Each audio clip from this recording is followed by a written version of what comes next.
4615 রাজনৈতিক হয়রানিমূলক মামলা প্রত্যাহারের সুপারিশ। বিভিন্ন সময়ে রাজনৈতিক প্রতিহিংসা ও অন্যান্য কারণে রাজনৈতিক নেতাকর্মী ও নিরীহ ব্যক্তিদের বিরুদ্ধে দায়ের করা রাজনৈতিক হয়রানিমূলক 4615টি মামলা প্রত্যাহারের সুপারিশ করেছে মন্ত্রণালয় পর্যায়ের কমিটি। আজ বুধবার এমন তথ্য জানিয়েছে আইন, বিচার ও সংসদ বিষয়ক মন্ত্রণালয়। মন্ত্রণালয়ের বিজ্ঞপ্তিতে সংক্রান্তে হালনাগাদ তথ্যে বলা হয়, আইন, বিচার ও সংসদ বিষয়ক মন্ত্রণালয়ের উপদেষ্টার সভাপতিত্বে রাজনৈতিক হয়রানিমূলক মামলা প্রত্যাহারের গঠিত মন্ত্রণালয় পর্যায়ের কমিটি কর্তৃক অদ্যাবধি 6টি সভায় মোট 4615টি মামলা প্রত্যাহারের সুপারিশ করা হয়েছে।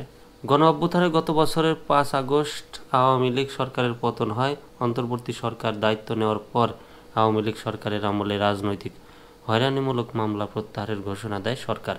এ বিষয়ে বিভিন্ন সময় আইন, বিচার ও সংসদ বিষয়ক উপদেষ্টা অধ্যাপক ডক্টর আসিফ নজরুল সাংবাদিকদের অবহিত করে বলেন, বিগত সরকারের সময়ে রাজনৈতিক হয়রানির উদ্দেশ্যে দায়েরকৃত গায়েবী মামলা প্রত্যাহার করা হবে।